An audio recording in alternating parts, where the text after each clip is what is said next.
हाँ भाई, सबको वेरी वेरी गुड मॉर्निंग। बढ़िया, रिवीजन रिवीजन सब सबका अच्छी तरह से पूरा बढ़िया। ठीक है, फिर आज नया चैप्टर चालू करना है, वंशागति का आणविक आधार। तो हेडिंग डाल देंगे अब हम, नया चैप्टर।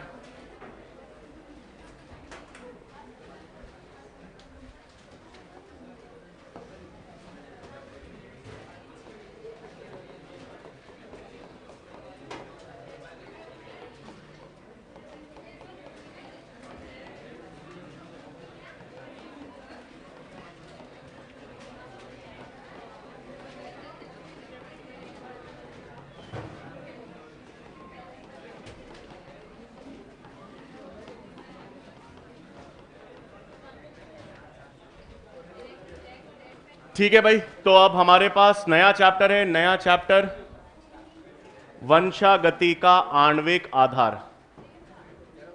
अब देखो, जब अपन ने आनुवांशिकी पढ़ी थी तो आनुवांशिकी में अपन ने जीन की परिभाषा बताई थी और हमने कहा था आनुवांशिकी में कि रासायनिक रूप से जीन क्या होता है, डीएनए।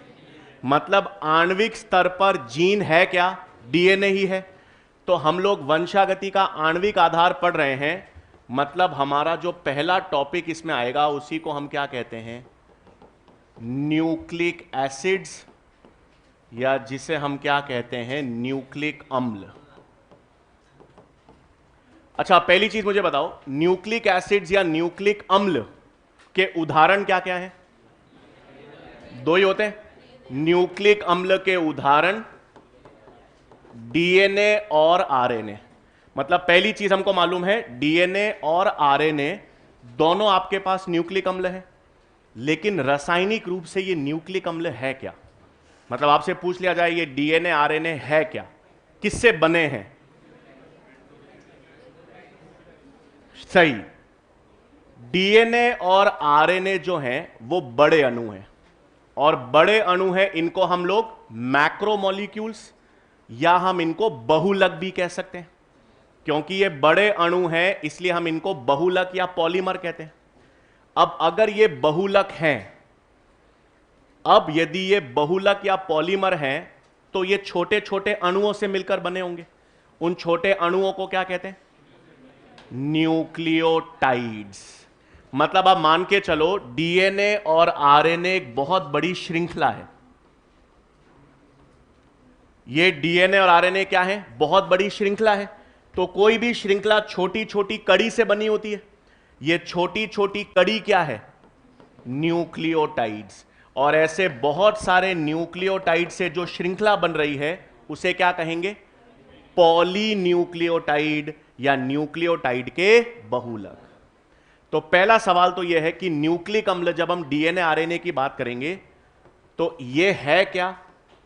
ये न्यूक्लियोटाइड्स के बहुलक है। अब पहली चीज, सम बहुलक है या विषम बहुलक? विषम बहुलक, क्योंकि न्यूक्लियोटाइड्स अलग अलग प्रकार के होते हैं, और अलग अलग प्रकार के होते हैं इसलिए डीएनए और आरएनए न्यूक्लियोटाइड्स के क्या हो गए? विषम बहुलक हो गए। तो न्यूक्लियोटाइड्स के विषम बहुलक, या जिसे हम क्या कह सकते हैं, पॉलीन्यूक्लियोटाइड्स, ये क्या हो गए? डीएनए और आरएनए। तो पहले हेडिंग डाल देंगे न्यूक्लिक अम्ल।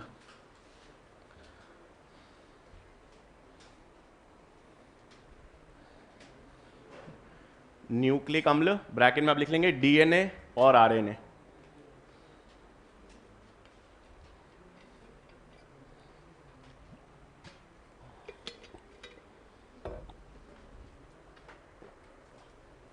लिख लेंगे फिर ये डीएनए तथा आरएनए न्यूक्लियोटाइड्स के विषम बहुलक होते हैं। डीएनए अथवा आरएनए न्यूक्लियोटाइड्स के विषम बहुलक होते हैं। और विषम बहुलक होते हैं, ब्रैकेट में आप लिख सकते हैं पॉलीन्यूक्लियोटाइड्स।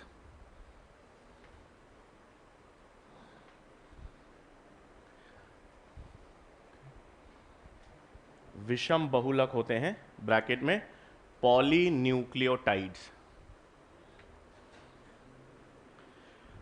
तो अब सबसे पहला सवाल तो यह है कि न्यूक्लिक अम्ल न्यूक्लियोटाइड्स के विषम बहुलक है। तो पहला सवाल यह है कि ये न्यूक्लियोटाइड क्या है। तो आपको पता होगा न्यूक्लियोटाइड कैसे बनता है। हमारे पास एक नाइट्रोजन क्षारक आते हैं। नाइट्रोजन क्षारक या जिसे क्या कहते हैं, नाइट्रोजन बेस। नाइट्रोजन बेस से 5 कार्बन शर्करा जुड़ती है। 5 कार्बन शर्करा को क्या कहते हैं, पेंटोस शुगर। और ये नाइट्रोजन क्षारक और 5 कार्बन पेंटोस शर्करा मिलकर क्या बनाती हैं, न्यूक्लियोसाइड। और इस न्यूक्लियोसाइड में फॉस्फेट समूह जुड़ता है। और जब फॉस्फेट समूह जुड़ता है तो क्या बनता है, न्यूक्लियोटाइड। और ऐसे बहुत सारे न्यूक्लियोटाइड का क्या होगा, बहुलीकरण, पॉलीमराइजेशन। तो आपके पास क्या बनेगा, पॉलीन्यूक्लियोटाइड, या जिसे हम क्या कहते हैं, वापस हमारे पास नाइट्रोजन क्षारक है। नाइट्रोजन क्षारक और 5 कार्बन पेंटोस शर्करा दोनों जुड़ेंगे, क्या बनेगा, न्यूक्लियोसाइड। न्यूक्लियोसाइड में क्या जोड़ेंगे, फॉस्फेट समूह, क्या बनेगा, न्यूक्लियोटाइड। और बहुत सारे न्यूक्लियोटाइड जोड़कर क्या बना देंगे, डीएनए आरएनए, यानी पॉलीन्यूक्लियोटाइड्स बना लो।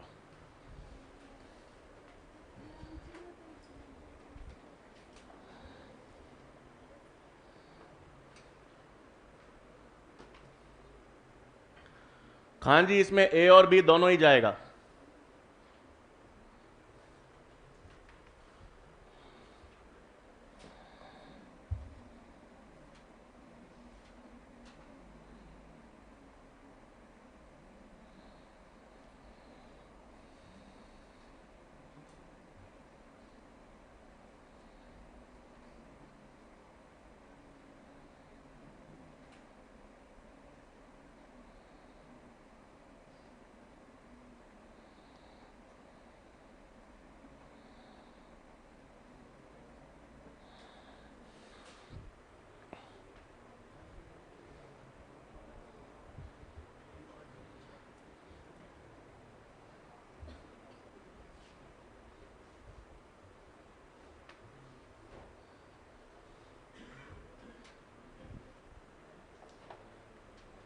ठीक है, नाइट्रोजन क्षारक, 5 कार्बन पेंटोस शर्करा दोनों मिलकर क्या बनाएंगे, न्यूक्लियोसाइड।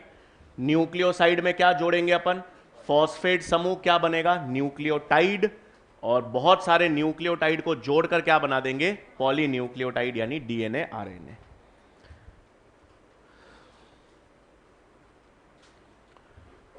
ठीक है, अब एक एक करके देखेंगे। सबसे पहले किसकी बात करेंगे, नाइट्रोजन क्षारक की। सबसे पहले क्या बात करेंगे, नाइट्रोजन क्षारक। ये ले लूं आगे। अब देखो, नाइट्रोजन क्षारक जो है हमारे पास, आपको ध्यान में रखना है, 2 प्रकार के होते हैं नाइट्रोजन क्षारक। एक तो होते हैं प्यूरिन्स और एक होते हैं पिरिमिडीन्स। कैसे पहचानते हैं, जिसमें 2 वलय की संरचना होती है वो आपके पास प्यूरिन्स, और जिसमें 1 वलय की संरचना होती है उसे क्या कहते हैं, पिरिमिडीन्स। अब इसमें उदाहरण आपको ध्यान में रखने, प्यूरिन्स में 2 आते हैं, एडिनिन जिसको अपन ए कहते हैं, ग्वानिन जिसे हम जी कहते हैं। तो 2 प्रकार के प्यूरिन्स हैं, एडिनिन और ग्वानिन। और पिरिमिडीन्स 3 प्रकार के होते हैं, साइटोसिन, थाइमीन, यूरेसिल। एनसीईआरटी में थाइमीन का एक और नाम है 5-मिथाइल यूरेसिल। हम लोग किसकी बात कर रहे हैं, नाइट्रोजन क्षारक। नाइट्रोजन क्षारक वलय रूपी संरचनाएं हैं। 2 वलय वाले क्या कहलाते हैं, प्यूरिन्स। 1 वलय वाला क्या कहलाता है, पिरिमिडीन्स। एडिनिन और ग्वानिन क्या हो गए, प्यूरिन्स। साइटोसिन, थाइमीन, यूरेसिल क्या हो गए, पिरिमिडीन्स। अब ये डीएनए आरएनए दोनों में होंगे। तो आपको ध्यान में रखना है, जब अपन डीएनए की बात करते हैं, डीएनए में एडिनिन होता है, ग्वानिन होता है, साइटोसिन होता है, थाइमीन होता है, क्या नहीं होता, यूरेसिल नहीं होता। और जब हम आरएनए की बात करते हैं तो आरएनए में एडेनिन होता है, ग्वानिन होता है, साइटोसिन होता है, यूरेसिल होता है। क्या नहीं होता? थाइमीन नहीं होता। वैसे इनकी संरचना में आपको देखो, इसकी संरचना भी अपन ने आगे है। ये आपके पास एडेनिन और ग्वानिन है, देखो कितनी वलय संरचना है, 2। और पिरिमिडीन में थाइमीन, साइटोसिन और यूरेसिल, कितनी वलय संरचना है, 1। अब देखो यूरेसिल और थाइमीन को देखो, बिल्कुल सेम संरचना है, केवल एक मिथाइल समूह का फर्क है। यूरेसिल और थाइमीन की संरचना बिल्कुल सेम है, केवल किसका अंतर है? मिथाइल का। इसलिए आपको ध्यान में रखना है, यूरेसिल में अगर आप मिथाइल जोड़ दो, यूरेसिल में मिथाइल जोड़ दो तो क्या बनेगा? थाइमीन। और थाइमीन से मिथाइल को हटा दो तो क्या बन जाएगा? यूरेसिल। तो इसका मतलब डीएनए और आरएनए में प्यूरिन्स तो सेम है, एडेनिन और ग्वानिन तो दोनों में सेम है, फर्क किस में आएगा? पिरिमिडीन्स। डीएनए में कौन सा पिरिमिडीन नहीं है? यूरेसिल। और आरएनए में कौन सा पिरिमिडीन नहीं है? थाइमीन नहीं है। बना लो।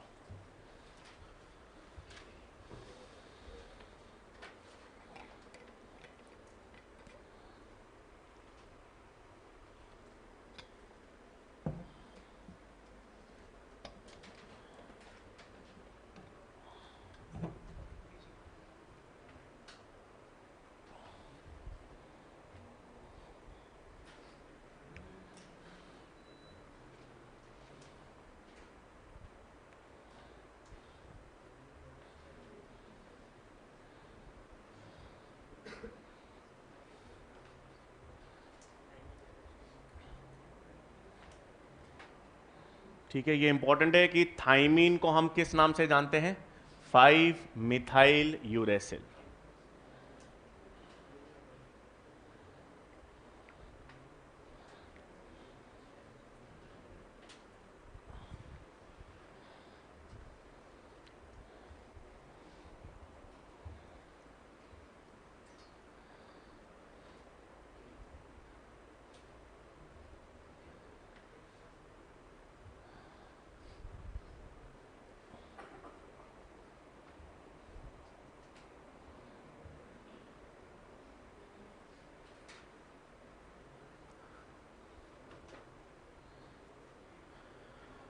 थाइमीन से यूरेसिल बनाना हो, क्या करोगे? मिथाइल समूह हटा दोगे। यूरेसिल से थाइमीन बनाना हो तो मिथाइल समूह जोड़ देंगे। ठीक है, डीएनए में कौन कौन से नाइट्रोजन क्षारक मिलेंगे? Adenine, guanine, cytosine, thymine. क्या नहीं मिलेगा? यूरेसिल। आरएनए में एडेनिन, ग्वानिन, साइटोसिन, यूरेसिल मिलेंगे, थाइमीन नहीं मिलेगा। लिख लिया ये? इसका मतलब ये तो अपन ने किसकी बात कर ली? नाइट्रोजन क्षारक। नाइट्रोजन क्षारक हमको मालूम चल गया कितने प्रकार के हैं? 2, प्यूरिन्स और पिरिमिडीन्स। प्यूरिन्स में एडेनिन और ग्वानिन होता है, पिरिमिडीन्स में साइटोसिन, थाइमीन और यूरेसिल होते हैं। अब नाइट्रोजन क्षारक के बाद नेक्स्ट क्या आएगा? 5 कार्बन शर्करा, या जिसे हम क्या कहते हैं? पेंटो शर्करा। अब इधर देखो, यहां पर मैंने ले ली अब पेंटोर शुगर, या जिसे हम क्या कहते हैं? 5 कार्बन शर्करा। अब ये 2 प्रकार की होती है, एक राइबोस शर्करा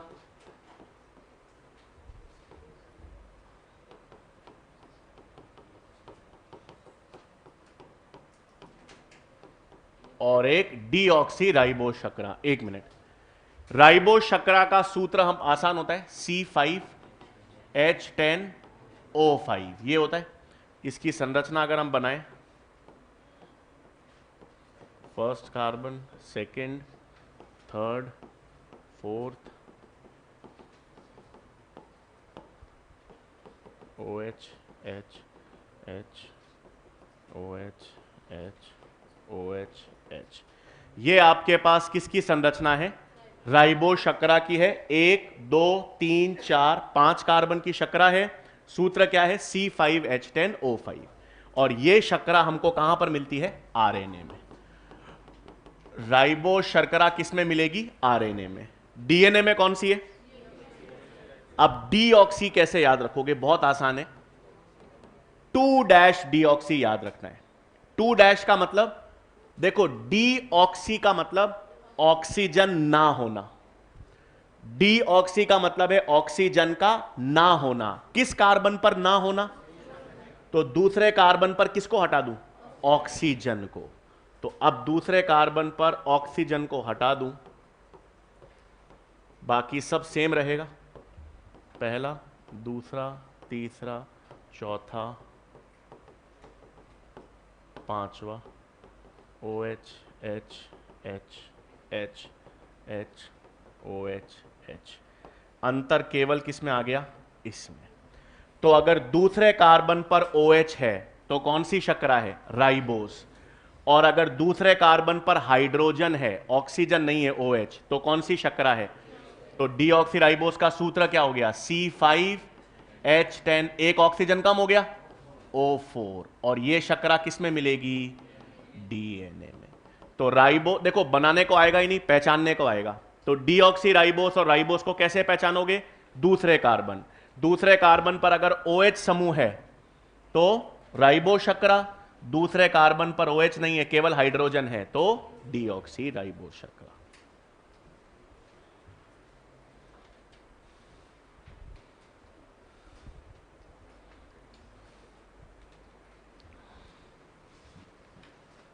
और छुट्टियां वुट्टियां बढ़िया रही, बाल बाल जोर तक घटाए यार। हाँ,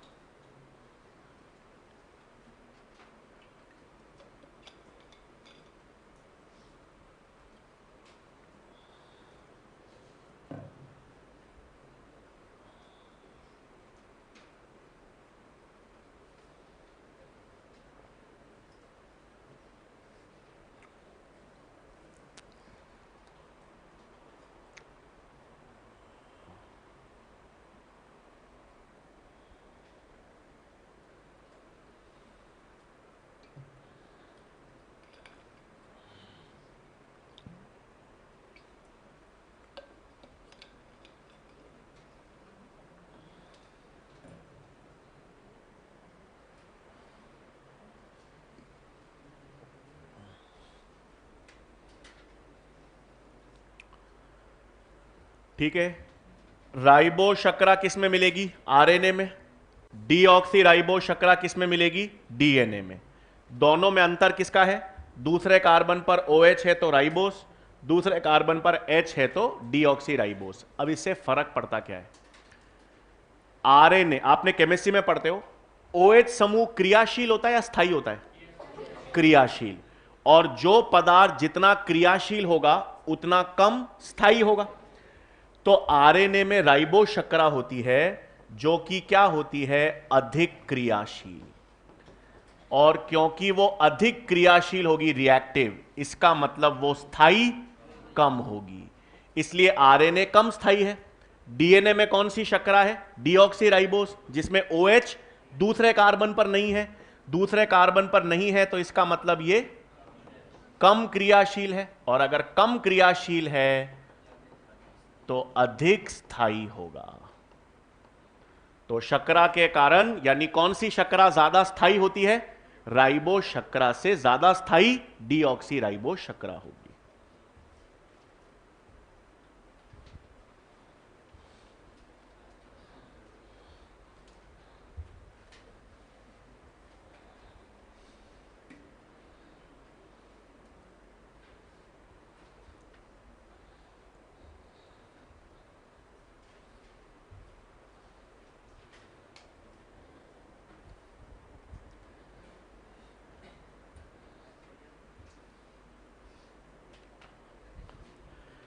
तो इधर देखो, अब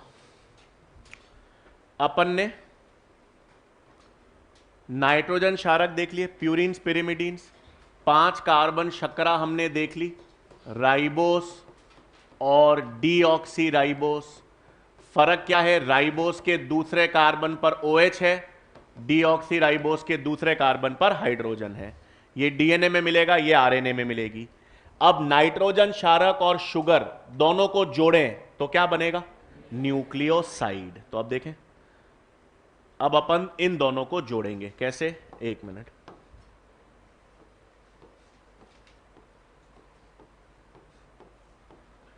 ये 5 कार्बन शर्करा बना दी मैंने, फर्स्ट कार्बन। ये कौन सी शर्करा है, राइबोस या डीऑक्सी राइबोस? कैसे पहचाना? दूसरे पर हाइड्रोजन है।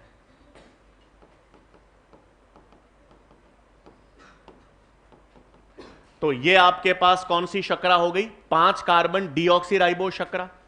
इस शर्करा में क्या जोड़ू कि न्यूक्लियोसाइड बन जाए?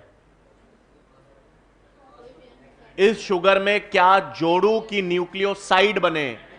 नाइट्रोजन क्षारक। तो पहले कार्बन पर, शर्करा के पहले कार्बन पर क्या जुड़ जाता है? नाइट्रोजन क्षारक। और इस संरचना को क्या कहोगे? न्यूक्लियोसाइड। तो न्यूक्लियोसाइड कैसा बना? नाइट्रोजन क्षारक और पेंटोस शर्करा। और नाइट्रोजन क्षारक शर्करा के कौन से कार्बन पर जुड़ा?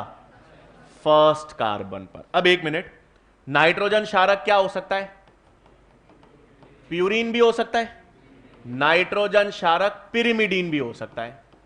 अगर प्यूरीन है तो उसका 9वां नाइट्रोजन पहले कार्बन से बंध बनाएगा, और अगर पिरिमिडीन है तो उसका पहला नाइट्रोजन शर्करा के पहले कार्बन से बंध बनाएगा। तो मेरे पास ये पेंटो शर्करा है। पेंटो शर्करा के पहले कार्बन के साथ क्या जोड़ा? नाइट्रोजन क्षारक। क्या बन गया? न्यूक्लियोसाइड। अब अगर दो चीजें जुड़ी हैं तो एक बंध बनेगा। इस बंध को, किसके बीच का बंध? नाइट्रोजन क्षारक और पेंटो शर्करा के बीच का बंध कहलाता है बीटा एन ग्लाइकोसिडिक बंध। तो ग्लाइकोसिडिक बंध किसके बीच में बन रहा है? नाइट्रोजन क्षारक और पेंटो शर्करा के मध्य बनेगा। एक मिनट, ये तो मैंने क्या बना दिया? न्यूक्लियोसाइड। अब अगर मुझे इसको न्यूक्लियोटाइड में परिवर्तित करना हो, फॉस्फेट समूह, अगर मैं चाहता हूं न्यूक्लियोटाइड, तो मुझे क्या जोड़ना पड़ेगा? फॉस्फेट। अब क्या किया मैंने? यहां पे 5 कार्बन पे ये हटाया, एक सेकेंड, और इस 5वें कार्बन पर मैंने क्या जोड़ दिया? फॉस्फेट। 5वें कार्बन पर क्या जोड़ दिया? फॉस्फेट। तो अब ये संरचना क्या बन गई? न्यूक्लियोटाइड।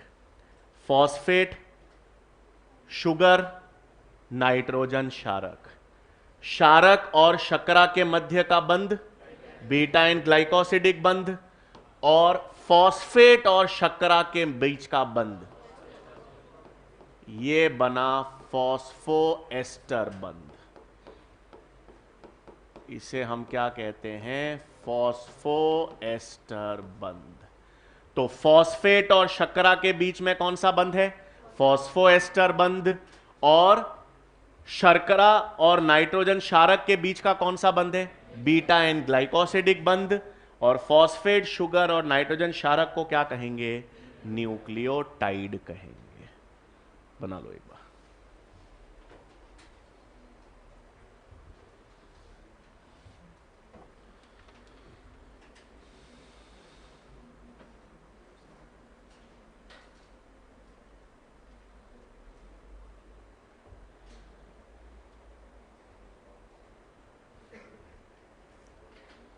ये बीटा रूप क्यों लिखा है? ये बीटा इसलिए क्योंकि जो शर्करा है ना, ये शर्करा बीटा रूप में पाई जाती है। अल्फा और बीटा दो शर्करा होती है, बीटा शर्करा है।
प्राकृतिक है, हाँ प्राकृतिक है। अगर प्राकृतिक ग्रीन हाउस नहीं होता तो पृथ्वी का औसतन तापमान -18 होता।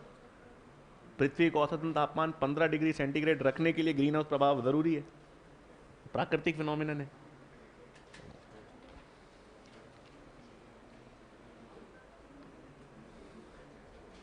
ये याद रखना, फॉस्फेट और शुगर के बीच में ये बन फॉस्फोएस्टर है। अभी फॉस्फोडाइएस्टर आगे बनेगा, अभी नहीं बना है।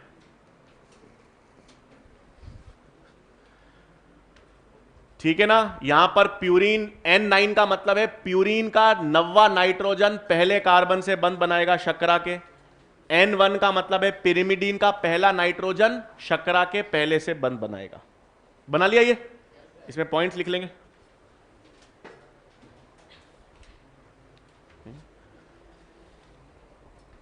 नाइट्रोजन क्षारक व पेंटो शर्करा के मध्य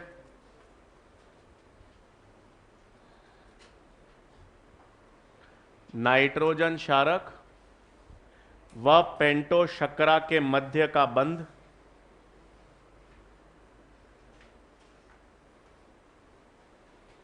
नाइट्रोजन क्षारक व पेंटो शर्करा के मध्य का बंध बीटा एन ग्लाइकोसिडिक बंध कहलाता है।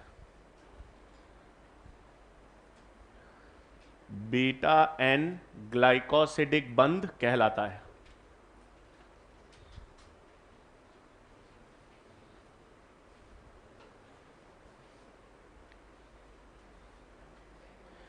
दूसरा, फॉस्फेट व पेंटो शर्करा के मध्य का बंध फॉस्फेट व शर्करा के मध्य का बंध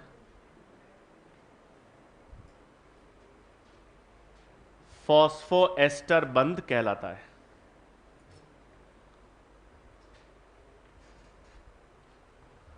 फॉस्फोएस्टर बंध कहलाता है।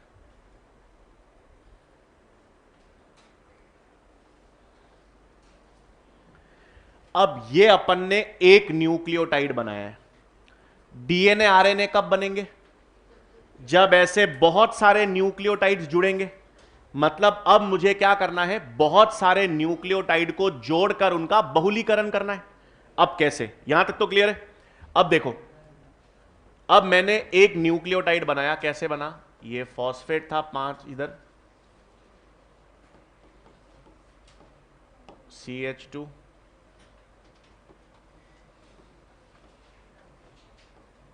पहला, दूसरा, तीसरा, चौथा। पहले कार्बन पर क्या जुड़ा हुआ है? नाइट्रोजन क्षारक H H H H OH। ये हमारे पास एक न्यूक्लियोटाइड है, फॉस्फेट, शर्करा, नाइट्रोजन क्षारक। अब मुझे एक नया न्यूक्लियोटाइड जोड़ना है। नया न्यूक्लियोटाइड जोड़ने के लिए क्या किया मैंने? यहां से H हटा दिया। क्या हटा दिया? H। और यहां पर अब एक नया न्यूक्लियोटाइड, वही फॉस्फेट, CH2। पहले कार्बन पर क्या जुड़ेगा? नाइट्रोजन क्षारक H H H H OH H। क्या जोड़ दिए मैंने? दो न्यूक्लियोटाइड जुड़े, तो इस संरचना को क्या कह दूंगा? Dinucleotide. अगर मुझे तीसरा न्यूक्लियोटाइड जोड़ना हो फिर क्या करूंगा? तीसरे पर OH था, वहां से H हटाऊंगा, फिर एक नया न्यूक्लियोटाइड जोड़ दूंगा। तो इसका मतलब दो न्यूक्लियोटाइड्स है। दो न्यूक्लियोटाइड में ये एक फॉस्फोएस्टर बंध, ये दूसरा, दोनों मिलाकर क्या कहलाते हैं? फॉस्फोडाइएस्टर बंध। तो दो न्यूक्लियोटाइड्स के बीच में कौन सा बंध होता है? फॉस्फोडाइएस्टर। इसका मतलब दो न्यूक्लियोटाइड्स के बीच में कितना फॉस्फोडाइएस्टर है? एक। तीन न्यूक्लियोटाइड्स के बीच में दो, चार न्यूक्लियोटाइड्स के बीच में तीन। मतलब अगर n नंबर ऑफ न्यूक्लियोटाइड्स हैं तो N-1 फॉस्फोडाइएस्टर बंध होंगे। तो अब क्या क्या चीजें याद रखनी है, सुनो। पहला सिस्टम तो आपको ध्यान में रखना है, दो न्यूक्लियोटाइड्स आपस में किस बंध के द्वारा जुड़े हैं? फॉस्फोडाइएस्टर बंध के द्वारा। दूसरी चीज आपको दिशा या डायरेक्शन मालूम चल गया। डायरेक्शन कैसे है? देखो, पांचवें कार्बन पर हमेशा फॉस्फेट रहेगा और तीसरे कार्बन पर हमेशा OH रहेगा। अगर ये OH को हटा दो, ये क्वेश्चन बना सकते हैं, तीसरे कार्बन पर अगर आप OH को हटा दो या ऑक्सीजन को हटा दो तो नया न्यूक्लियोटाइड नहीं जुड़ पाएगा। दूसरे कार्बन पर तो H और OH हो सकते हैं, दूसरे कार्बन पर OH होगा तो राइबो शर्करा, OH हट गया, सिर्फ H रह गया तो डीऑक्सी राइबो शर्करा। लेकिन तीसरे कार्बन पर OH होना जरूरी है। तीसरे कार्बन पर अगर आपने OH हटा दिया तो नया न्यूक्लियोटाइड नहीं जुड़ सकता। इसका मतलब इस चैप्टर में आगे हम नया डीएनए बनाएंगे, डीएनए प्रतिकृतिकरण, अनुलेखन में डीएनए से आरएनए बनाएंगे। तो नया न्यूक्लियोटाइड किस दिशा में जुड़ेगा? 3 डैश सिरे। मतलब संश्लेषण हमेशा किस डैश दिशा में होता है? बहुलीकरण हो, नया न्यूक्लियोटाइड जोड़ना हो, नया डीएनए बनाना हो, नया आरएनए बनाना हो, सबके निर्माण या बनने की दिशा 5 से 3 डैश ही होगी। 3 से 5 डैश में कोई संश्लेषण या बहुलीकरण नहीं होता है। बना लो, फिर पॉइंट लिख लेंगे।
ठीक है, पॉइंट ऐड करेंगे इसमें, लिखे?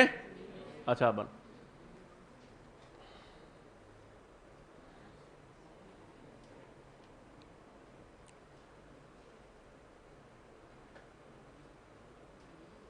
अभी दूसरे में क्या चल रहा है? इकोलॉजी, इकोलॉजी पूरा चारों चैप्टर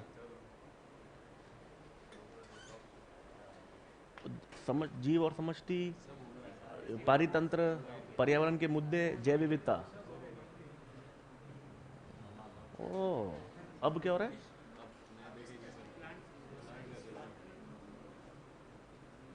अच्छा,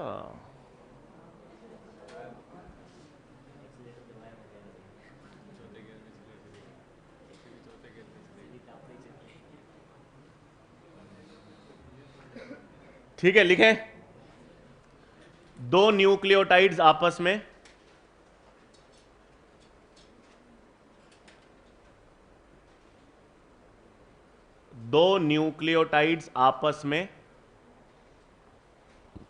फॉस्फोडाइएस्टर बंध के द्वारा जुड़े होते हैं।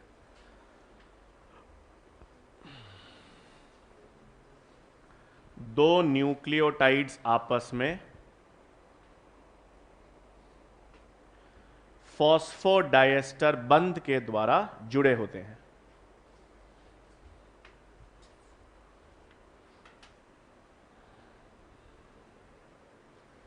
फॉस्फोडाइएस्टर बंध के द्वारा जुड़े होते हैं। फिर नेक्स्ट पॉइंट,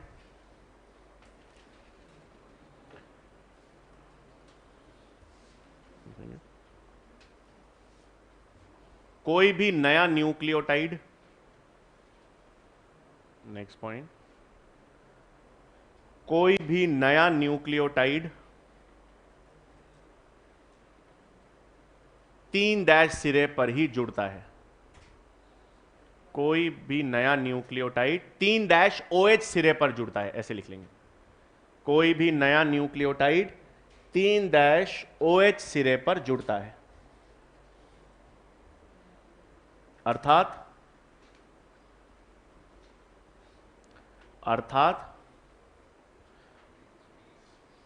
डीएनए अथवा आरएनए का निर्माण अथवा बहुलीकरण,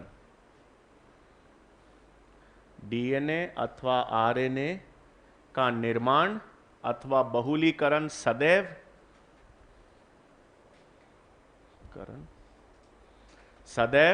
5 डैश से 3 डैश दिशा में ही होता है। डीएनए अथवा आरएनए का निर्माण या बहुलीकरण हमेशा 5 से 3 डैश दिशा में ही होता है। मतलब किस दिशा में निर्माण नहीं हो सकता? 3 से 5 डैश दिशा में नहीं हो सकता। ब्रैकेट में आप लिख लीजिएगा।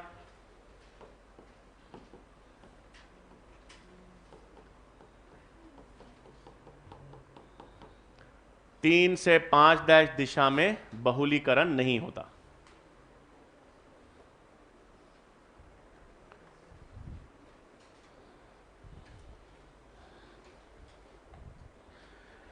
ठीक है, तो अपन ने नाइट्रोजन क्षारक देखा, पेंटो शर्करा देखी, दोनों को जोड़ के क्या बनाया? न्यूक्लियोसाइड। उसमें फॉस्फेट जुड़कर क्या बनाया? न्यूक्लियोटाइड। बंध कौन कौन से देखे? क्षारक और शर्करा के मध्य ग्लाइकोसिडिक बंध, फॉस्फेट शर्करा के मध्य फॉस्फोएस्टर बंध, और 2 न्यूक्लियोटाइड्स के बीच में फॉस्फोडाइएस्टर बंध हमने बनाया।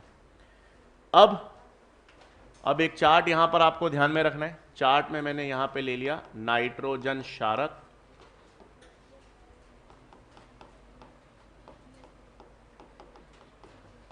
Nucleoside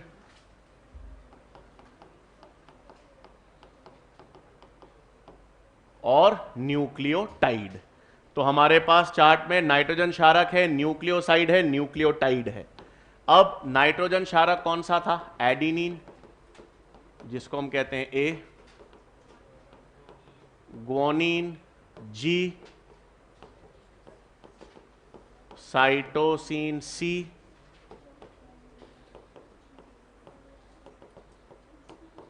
thymine T, uracil U. अब नाइट्रोजन क्षारक को न्यूक्लियोसाइड में परिवर्तित करने के लिए किससे जोड़ते हैं? पेंटो शुगर से। तो शुगर से जोड़ा तो एडिनिन अब क्या बन जाएगा? एडिनोसिन। ग्वानिन क्या बन जाएगा? ग्वानोसिन। साइटोसिन पहले से साइटोसिन ही था, साइटिडीन। थाइमिन थाइमिडीन, और यूरेसिल यूरिडीन। और फिर न्यूक्लियोटाइड में क्या जोड़ना पड़ता है? फॉस्फेट समूह।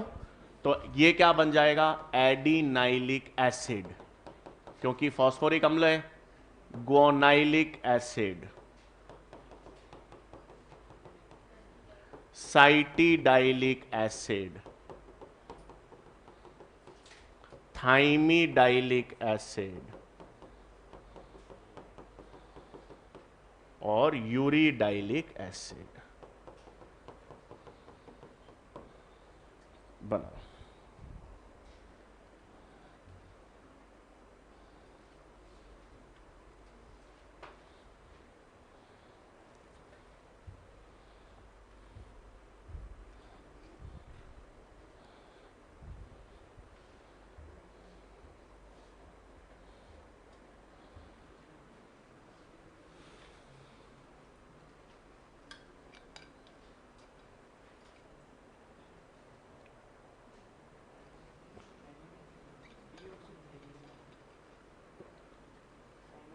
थाइमिडीन, अच्छा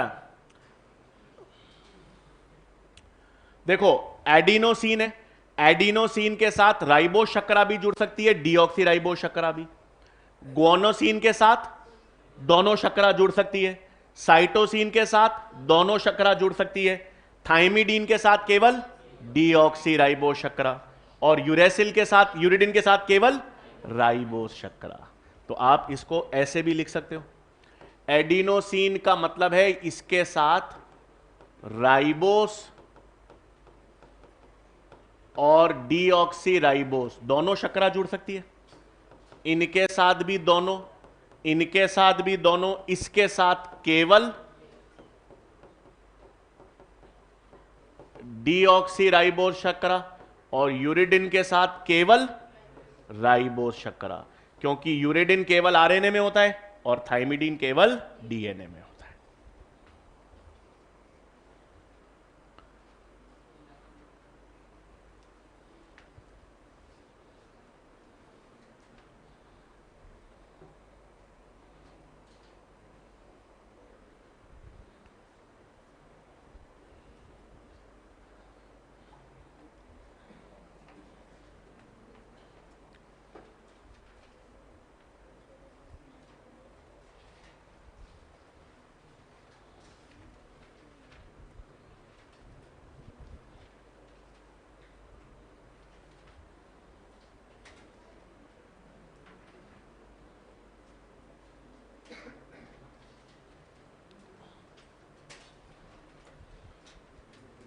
ठीक है भाई, बना लिया। अब अपन सबसे पहले किसकी बात करेंगे? डीएनए की। तो हेडिंग डाल देंगे डीएनए।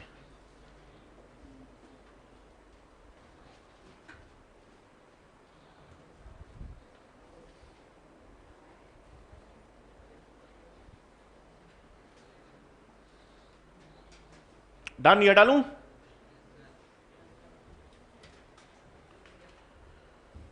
तो देखो, अपने पास डीएनए का फुल फॉर्म तो हमें पता है, डीऑक्सी राइबो न्यूक्लिक एसिड। ठीक है, अब सबसे पहले इतिहास में डीएनए की खोज का श्रेय किस वर्ष में? 1869 में एक वैज्ञानिक थे मीस्चर, उन्होंने डीएनए की खोज की और डीएनए को किस नाम से जाना? न्यूक्लिन। उन्होंने कहा केंद्रक के अंदर एक अम्लीय पदार्थ है और उस अम्लीय पदार्थ को क्या कहते हैं? न्यूक्लिन। तो डीएनए की खोज का श्रेय मीस्चर को जाएगा किस वर्ष में? 1869। फिर दो वैज्ञानिक थे विल्किंस और फ्रैंकलिन। जब किसी भी जैव अणु की खोज हो जाती है, उन्होंने डीएनए को खोज लिया, तो नेक्स्ट तरीका क्या है? उसकी संरचना पता करने का। तो विल्किंस और फ्रैंकलिन ने कौन सी तकनीक का इस्तेमाल किया? एक्स रे डिफ्रैक्शन कह दो या एक्स रे क्रिस्टलीकरण कह दो। तो एक्स रे डिफ्रैक्शन या एक्स रे क्रिस्टलोग्राफी तकनीक का इस्तेमाल किया और उस तकनीक से क्या समझने की कोशिश की? डीएनए की संरचना। लेकिन इनको समझ आया नहीं। इन्होंने डीएनए पर एक्सरे फेंके, एक्सरे के बाद डीएनए की एक संरचना बनने तो लगी, लेकिन इनको समझ नहीं आया। तो इनके जो आंकड़े प्राप्त हुए, किनको आंकड़े प्राप्त हुए? विल्किंस और फ्रैंकलिन। इन आंकड़ों का प्रयोग किसने किया? वॉटसन और क्रिक ने। मतलब वॉटसन एंड क्रिक ने किन से प्राप्त आंकड़ों का उपयोग किया? विल्किंस और फ्रैंकलिन। और उसके बाद डीएनए की द्विकुंडलित संरचना या डबल हेलिक्स संरचना दर्शाई, और इसी के लिए उनको 1953 में नोबेल पुरस्कार से भी सम्मानित किया गया। तो ये सारे वैज्ञानिक जितने भी एनसीईआरटी में आपको ध्यान में रखने, खोज मीस्चर ने, संरचना का अध्ययन विल्किंस और फ्रैंकलिन ने, और आंकड़ों का प्रयोग द्विकुंडलित संरचना के लिए किसने दिया? वॉटसन और क्रिक ने। लिखेंगे तो डीएनए सबसे पहले खोज 1869 में मीस्चर ने की,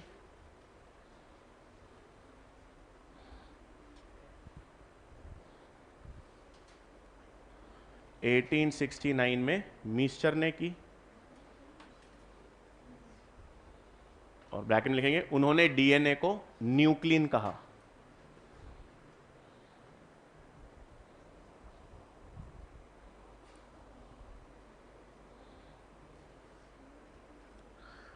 उन्होंने डीएनए को न्यूक्लिन कहा।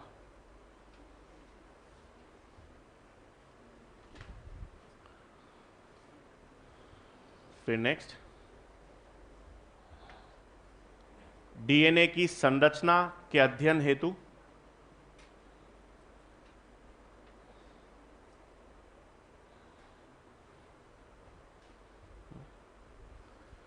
डीएनए की संरचना के अध्ययन हेतु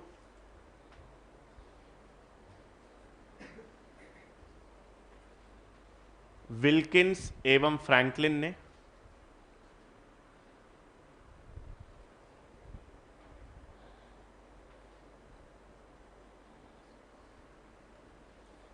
विल्किंस व फ्रैंकलिन ने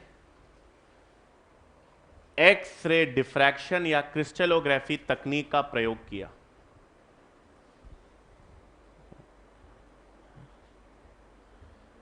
डीएनए की संरचना के अध्ययन हेतु विल्किंस और फ्रैंकलिन ने एक्स रे डिफ्रैक्शन या क्रिस्टलोग्राफी तकनीक का प्रयोग किया।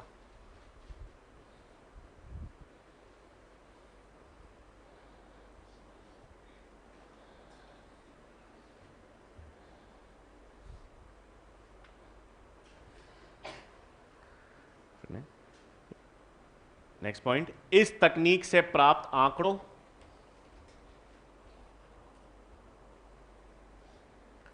इस तकनीक से प्राप्त आंकड़ों के द्वारा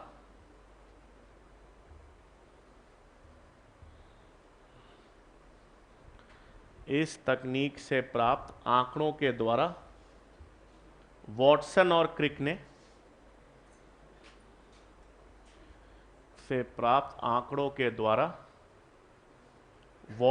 और क्रिक ने डीएनए द्विकुंडलित संरचना दर्शाई। वॉटसन और क्रिक ने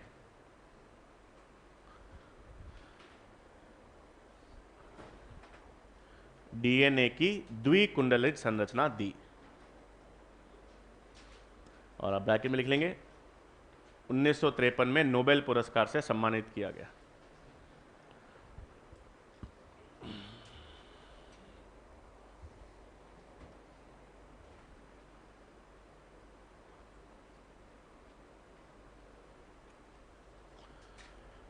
ठीक है, तो इतिहास में खोज मीस्चर ने, एक्सरे डिफ्रैक्शन तकनीक का प्रयोग विल्किंस और फ्रैंकलिन ने, और उस आंकड़ों से द्विकुंडलित डीएनए की संरचना किसने दी? वॉटसन एंड क्रिक ने।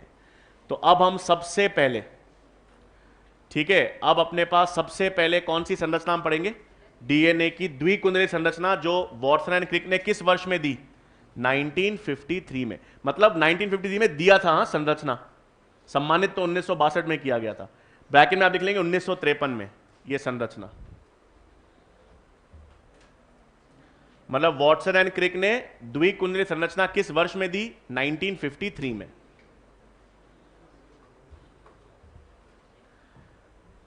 अब यहां पर हम बात करेंगे डीएनए की द्विकुंडलित संरचना।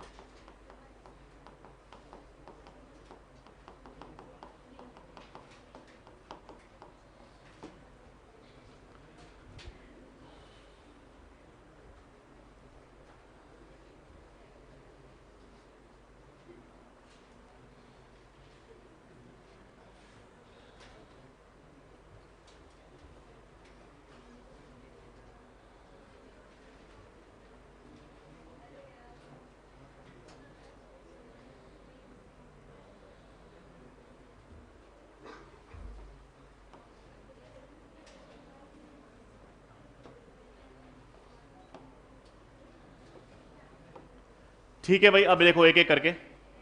सबसे पहले हम किसकी बात करेंगे? डीएनए की द्विकुंडलित संरचना, जो किस वर्ष में आई थी? 1953 में।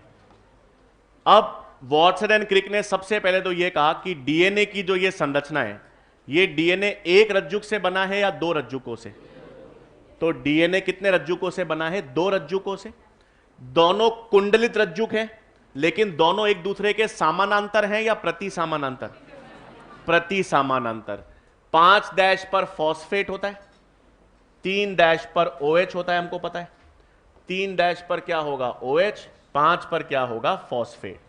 तो डीएनए द्विकुंडलित संरचना का पहला लक्षण है कि डीएनए में कितने रज्जुक या कितने स्ट्रैंड्स होते हैं? 2 रज्जुक होते हैं। दोनों रज्जुक आपस में कुंडलित हैं और एक दूसरे के एंटी पैरेलल, या जिसे हम कहते हैं प्रति समानांतर होते हैं। मतलब एक रज्जुक की दिशा 5 से 3 है, दूसरे रज्जुक की दिशा 3 से 5 है। दोनों रज्जुक होते प्रति समानांतर हैं, लेकिन संश्लेषण हम आगे पढ़ेंगे केवल 5 से 3 डैश दिशा में होगा। तो पहला लक्षण तो ये है। दूसरा, इस डीएनए की रीढ़ की हड्डी कौन सी है?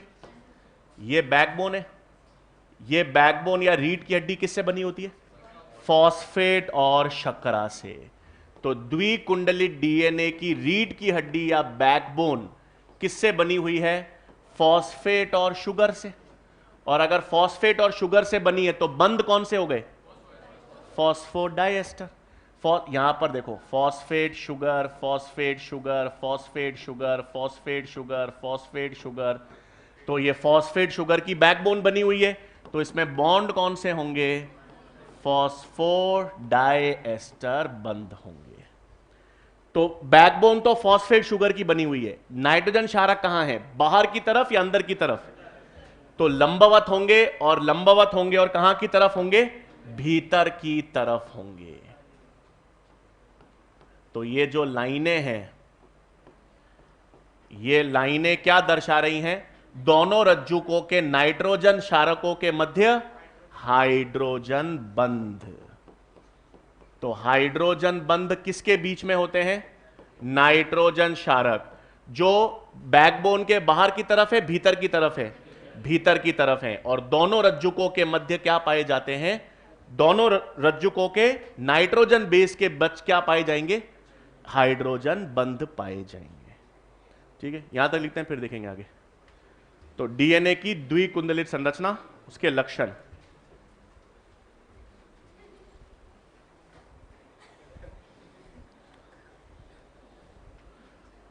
डीएनए द्विकुंडलित संरचना के लक्षण। पहला,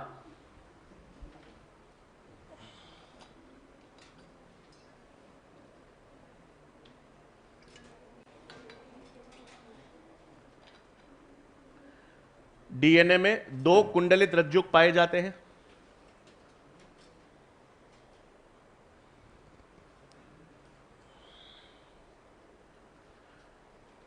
डीएनए में दो कुंडलित रज्जुक पाए जाते हैं,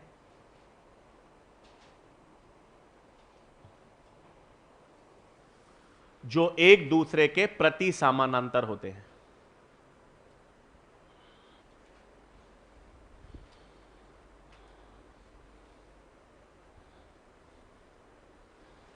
दो कुंडलित रज्जुक पाए जाते हैं जो एक दूसरे के प्रति समानांतर होते हैं।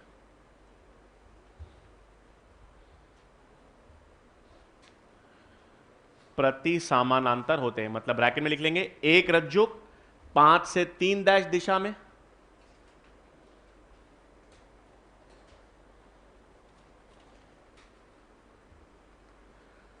एक रज्जुक 5 से 3 डैश दिशा में और दूसरा रज्जुक 3 से 5 डैश दिशा में।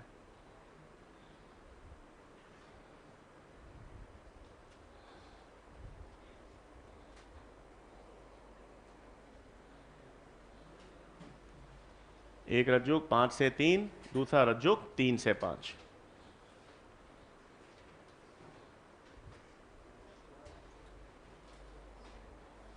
फिर दूसरा लक्षण,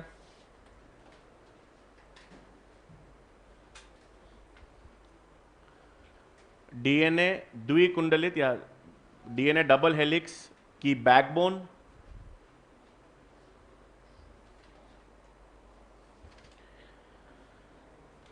डीएनए डबल हेलिक्स की बैकबोन फॉस्फेट व शुगर से बनी होती है।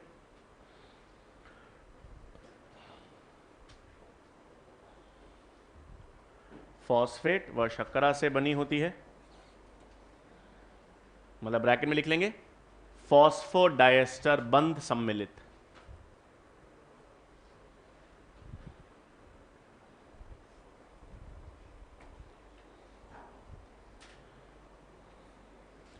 फॉस्फोडाइएस्टर बंध सम्मिलित।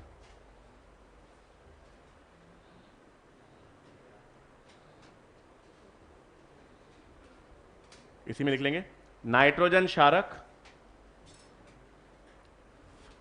नाइट्रोजन क्षारक इस बैकबोन के लंबवत व भीतर की ओर पाए जाते हैं। नाइट्रोजन क्षारक इस बैकबोन के लंबवत वह भीतर की ओर पाए जाते हैं।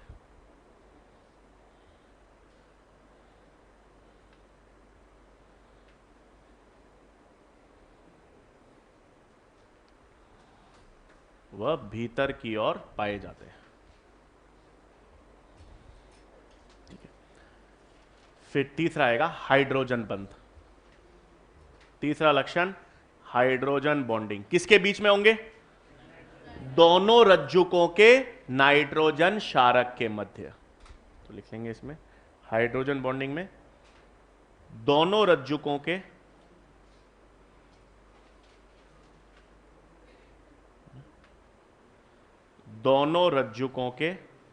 नाइट्रोजन क्षारकों के मध्य दोनों रज्जुकों के नाइट्रोजन क्षारक के मध्य हाइड्रोजन बंध पाए जाते हैं।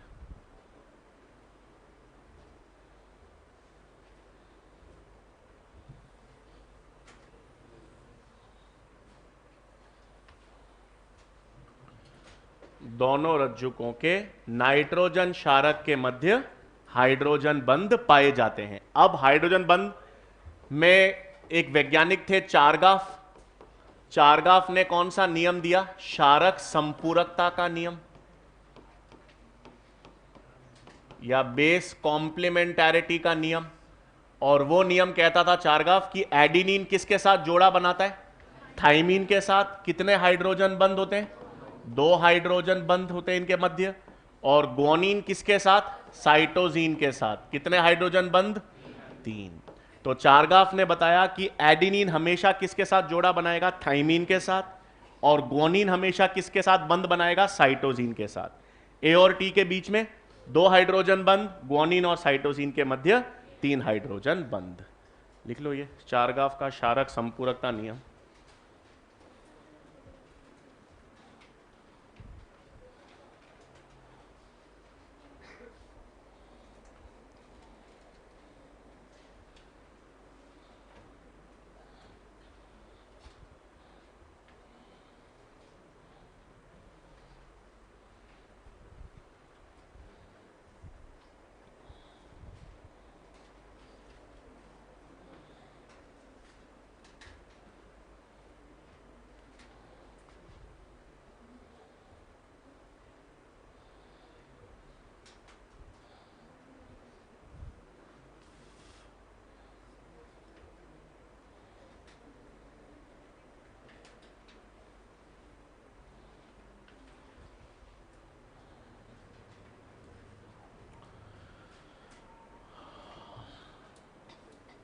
अब देखो, जब ये क्षारक संपूरकता का नियम है, मतलब एडिनिन थाइमीन के साथ जोड़ा बनाएगा, ग्वानिन साइटोजीन के साथ जोड़ा बनाएगा, तो इसके 2 फायदे हैं।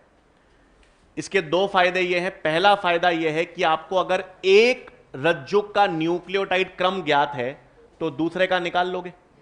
भाई मैंने आपसे कहा एक न्यूक्लियोटाइड का, एक रज्जुक का क्रम है ATCG ATCG, तो दूसरे न्यूक्लियोटाइड, दूसरे रज्जुक का क्रम क्या हो गया? TAGC TAGC। बस फर्क याद रखना, ये रज्जुक अगर 5 से 3 डैश दिशा में है तो ये 3 से 5 डैश दिशा, क्योंकि दोनों रज्जुक एक दूसरे के प्रति समानांतर है। तो पहला फायदा तो यह है कि आपको एक डीएनए, एक रज्जुक का न्यूक्लियोटाइड क्रम ज्ञात है तो दूसरे का पता लगा लोगे। दूसरा फायदा, अगर मैं आपसे कहता हूं कि एक डीएनए सैंपल है और उस डीएनए सैंपल में 30% एडिनिन है और आपसे पूछा जाए इस आधार पर साइटोसिन का प्रतिशत क्या होगा, तो भी निकाल सकते हैं। कैसे? एडिनिन आपको दे रखा है 30%। अब हमें पता है एडिनिन किसके साथ जोड़ा बनाता है? थाइमीन। तो अगर एडिनिन 30% है तो थाइमीन भी 30 ही होगा। जितना एडिनिन उतना थाइमीन। 30 और 30 कितने निकल गए? 60। बचे कितने? 40। 40 में साइटोसिन और ग्वानिन बराबर होने चाहिए, 20 और 20। तो आपको किसी भी न्यूक्लियोटाइड का प्रतिशत दे रखा हो आप किसी भी दूसरे न्यूक्लियोटाइड का प्रतिशत ज्ञात कर सकते हो। क्षारक संपूरकता के कितने फायदे हैं? 2। एक रज्जुक का क्रम ज्ञात हो तो दूसरे का क्रम ज्ञात कर सकते हो, और एक न्यूक्लियोटाइड का प्रतिशत दे रखा हो तो आप किसी भी न्यूक्लियोटाइड का प्रतिशत ज्ञात कर सकते हो। ये दोनों तो। अब एक सवाल है, मैंने आपसे कहा कि एक डीएनए की खोज हुई और उस डीएनए सैंपल में देखा गया एडिनिन 60% है, थाइमीन 15 है, ग्वानिन 20 है और साइटोसिन 5% है। ठीक है, एक डीएनए सैंपल में एडिनिन, थाइमीन, ग्वानिन और साइटोसिन का यह प्रतिशत दे रखा है। प्रश्न यह है कि क्या ये आंकड़े संभव हैं? नहीं है। इसलिए नहीं है कि आपने देखा ए और टी बराबर ही नहीं है सर, और ग्वानिन और साइटोसिन ही बराबर नहीं है। तो ए और टी बराबर होने चाहिए, सी और जी बराबर होने चाहिए, है नहीं। लेकिन फिर भी मैं कह रहा हूं ये आंकड़े संभव हैं। आरएनए कैसे है? थाइमीन है। जब मैं यहां पे डीएनए लिख दिया, यहां पे थाइमीन लिख दिया, तो आरएनए कैसे हुआ ये? हाँ, ये आंकड़े संभव हैं, लेकिन एटी बराबर नहीं, जीसी बराबर नहीं। ये फिर कैसे संभव है? ये तब संभव है जब डीएनए एकल रज्जुक हो। जब डीएनए द्विरज्जुक होता है तब ए और टी बराबर होंगे, जी और सी बराबर होंगे। डीएनए एक ही रज्जुक से बना हुआ है। डीएनए में दो रज्जुक ना होकर एक ही रज्जुक है, तो उसमें कितने भी एडेनिन हो सकते हैं, कितने भी थाइमीन, कितने भी साइटोसिन, कितने भी ग्वानिन। तो ये आंकड़े संभव हैं, लेकिन तब जब डीएनए सिंगल। अब पहली चीज, डीएनए एकल रज्जुक होता है क्या? होता है। कहां? पूरे विश्व, दुनिया में सिर्फ 2 ऐसे विषाणु हैं, और एनसीईआरटी ने एक ही दे रखा है। पूरे दुनिया में 2 ऐसे विषाणु हैं जिसमें एकल रज्जुक डीएनए होता है। एनसीईआरटी में दे रखा है कॉलीफेज इंटू 174 वायरस, और एक और मैं आपको बता देता हूं, M13 फेज। इसके अलावा दुनिया में कोई ऐसा जीव ही नहीं है जिसमें डीएनए एकल रज्जुक हो। बैक्टीरिया, आर्की बैक्टीरिया, माइकोप्लाज्म, आप कोई भी और ऑर्गेनिज्म की बात करो, सब में डीएनए द्विरज्जुक होगा। एकल रज्जुक डीएनए केवल किस में मिलेगा? इन दोनों में। और जहां पर एकल रज्जुक डीएनए होगा वहां पर किसका नियम काम नहीं करेगा? चारगाफ का। तो आरएनए कैसा होता है? एकल रज्जुक। एमआरएनए, आरआरएनए, टीआरएनए, ये सारे तरह के आरआरएनए तो एकल रज्जुक होते हैं। तो एकल रज्जुक आरएनए में भी चारगाफ का नियम काम नहीं करेगा। चारगाफ का नियम केवल किस में काम करता है? द्विरज्जुक डीएनए या आरएनए में। तो अब यहां पर नेक्स्ट हेडिंग डालेंगे हम लोग, यहां पर चारगाफ का नियम। पहले तो पहली चीज है, चारगाफ का नियम केवल किसके लिए काम करेगा? ये देखो, डीएस का मतलब डबल स्टैंडर्ड, द्विरज्जुक है। द्विरज्जुक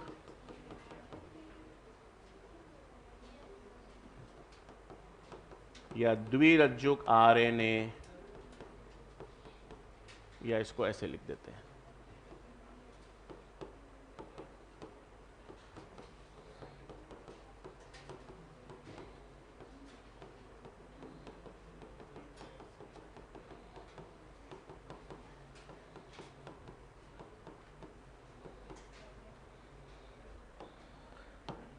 अब देखो एक चीज पहले देख लो, फिर आप बना लेना।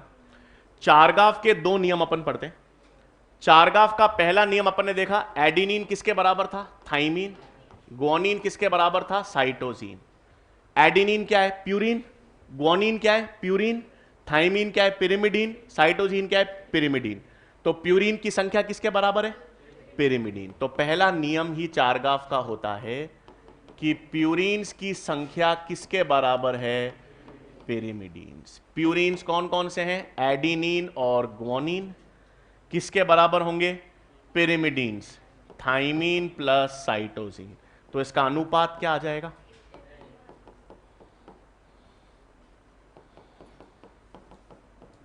तो चारगाफ का पहला नियम है कि प्यूरीन और पिरिमिडीन का अनुपात 1 होगा, लेकिन केवल कब?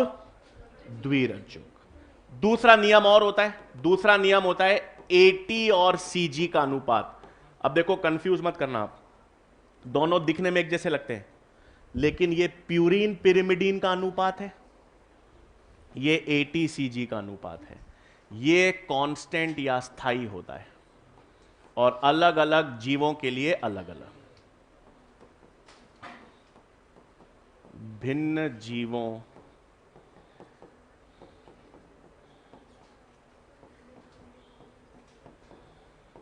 तो आपको ध्यान में रखना है, चारगाफ के 2 नियम हैं, लेकिन ये दोनों नियम कब मान्य होंगे? जब द्विरज्जुक न्यूक्लिक अम्ल होगा। एकल रज्जुक के लिए मान्य नहीं है। ये लिख लो।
ठीक है, लिखा है यहां पे एक।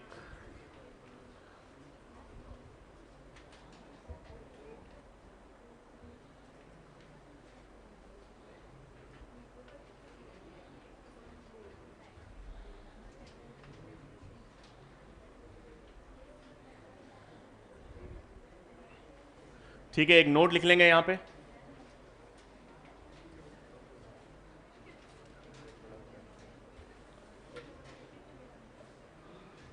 हाँ, एक नोट, चारगाफ का नियम,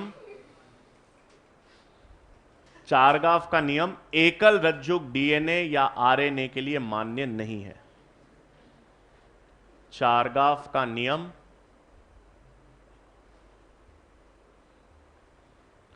एकल रज्जुक डीएनए या आरएनए के लिए मान्य नहीं है।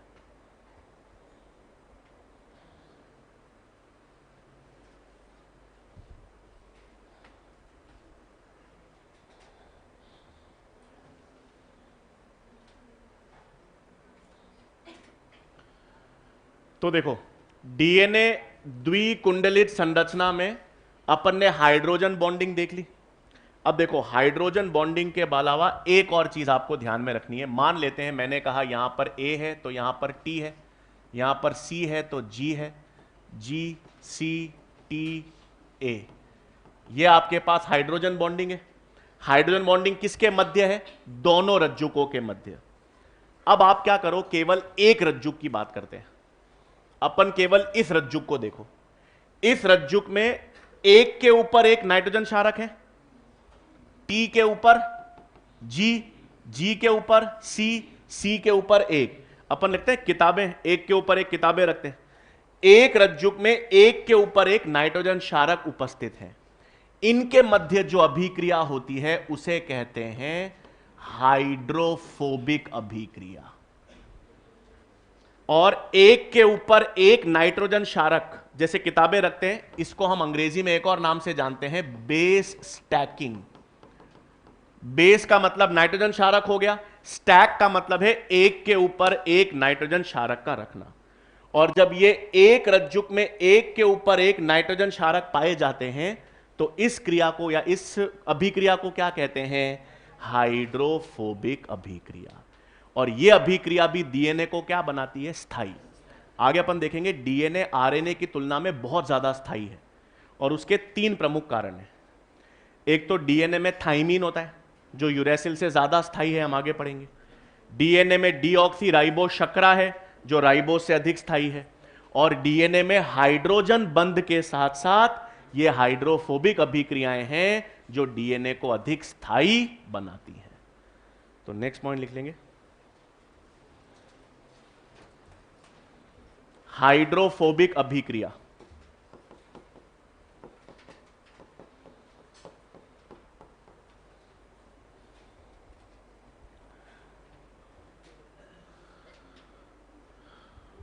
देखो आरएनए तो वैसे एकल रज्जु की होता है हमेशा, लेकिन कुछ विषाणु होते हैं, रोटा वायरस, रियो वायरस, वूंड ट्यूमर वायरस, इनके अंदर आरएनए द्विरज्जुक होता है।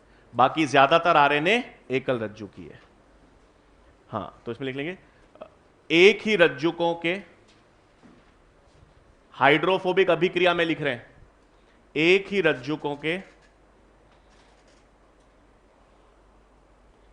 नाइट्रोजन क्षारक के मध्य, एक ही रज्जुक के नाइट्रोजन क्षारक के मध्य, एक ही रज्जुकों के नाइट्रोजन क्षारक के मध्य हाइड्रोफोबिक अभिक्रियाएं पाई जाती हैं।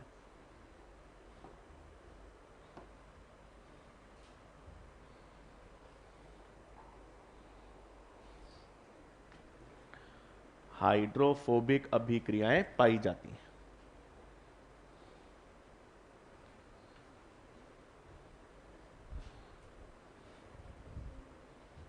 ठीक है। अच्छा, अब एक चीज यहां पे ध्यान रखनी है, ये एक है, एक बेस पेयर है, ये दूसरा बेस पेयर है। इन दोनों क्षारक युग्मक के मध्य दूरी कितनी होती है? 3.4 एंगस्ट्रॉम। ये एक रज्जुक है, ये दूसरा क्षारक युग्मक है। दोनों क्षारक युग्मक, दोनों बेस पेयर के मध्य दूरी कितनी होती है? 3.4 एंगस्ट्रॉम कह दो, या नैनोमीटर में निकालना हो तो 0.34। तो दोनों, ये एक ये दूसरा, दोनों के मध्य कितनी दूरी है? 3.4 एंगस्ट्रॉम। अब एक पूरा घुमाव, ये यहां से लेकर आधा है और ये एक पूरा घुमाव है, तो ये एक पूरा टर्न कितना होता है? 34 एंगस्ट्रॉम, जिसे हम कहते हैं पिच, या जिसे हम कहते हैं 1 कंप्लीट टर्न। तो एक पूरा घुमाव कितना है? 34 एंगस्ट्रॉम। दो क्षारक युग्मक के मध्य दूरी कितनी है? 3.4 एंगस्ट्रॉम। तो एक पूरे घुमाव में कितने हो गए? 10। कितने हो गए? 10 क्षारक युग्मक पर टर्न। वापस, ये एक क्षारक युग्मक है, ये दूसरा क्षारक युग्मक है, इन दोनों के मध्य दूरी कितनी है? 3.4 एंगस्ट्रॉम। यहां से लेकर यहां तक ये पूरा घुमाव कितना है? 34 एंगस्ट्रॉम। तो अगर पूरा घुमाव 34 एंगस्ट्रॉम है और दो के मध्य दूरी 3.4 है, तो पूरे घुमाव में कितने क्षारक युग्मक हो गए? 10 क्षारक युग्मक।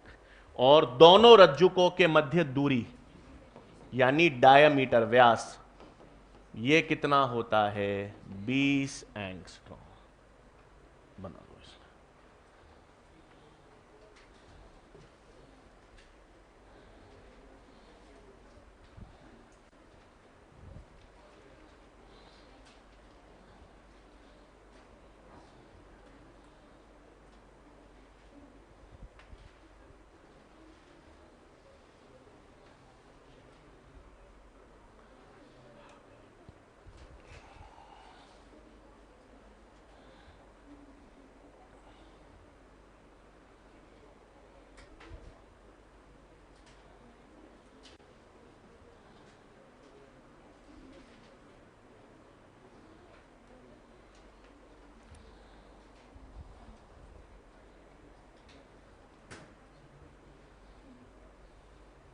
ठीक है, मतलब यहां पर मैंने लिख लिया दो क्षार युग्मों के मध्य दूरी 3.4 एंगस्ट्रॉम, एक पूरा घुमाव 34 एंगस्ट्रॉम, तो पर घुमाव 10 क्षारक जोड़े हो गए,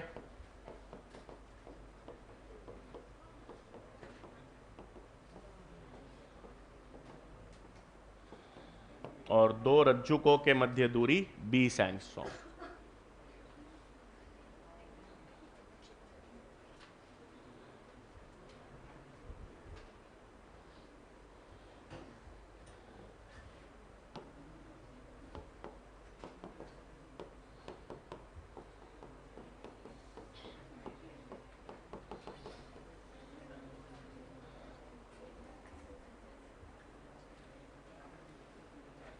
और ये जो डीएनए, मानव का डीएनए, ये कैसा होता है?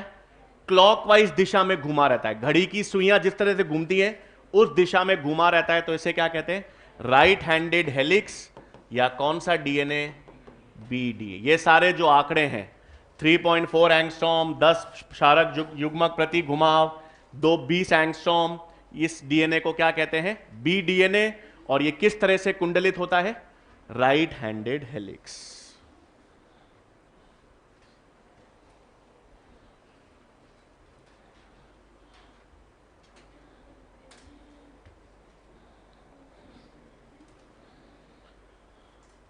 तो राइट हैंडेड हेलिक्स है और इस डीएनए को बी डीएनए कहते हैं।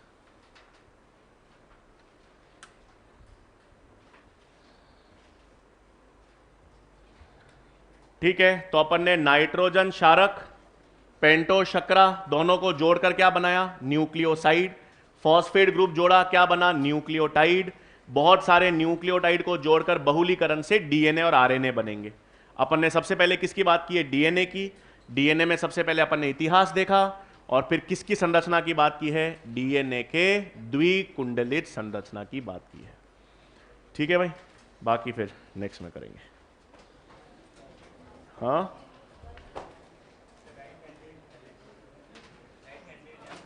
ये कल क्लॉकवाइज और एंटी क्लॉकवाइज अपन कल देख लेंगे। ये क्लॉक, घड़ी का सुइया होता है, घड़ी का सुइया क्लॉकवाइज दिशा में घूमता है, तो ये राइट हैंडेड हेलिक्स है। अगर ये उल्टा घूम रहा है एंटी क्लॉकवाइज, तो वो लेफ्ट हैंडेड हेलिक्स। वो कल देखेंगे जेड डीएनए। अरे तेरी बंद करो।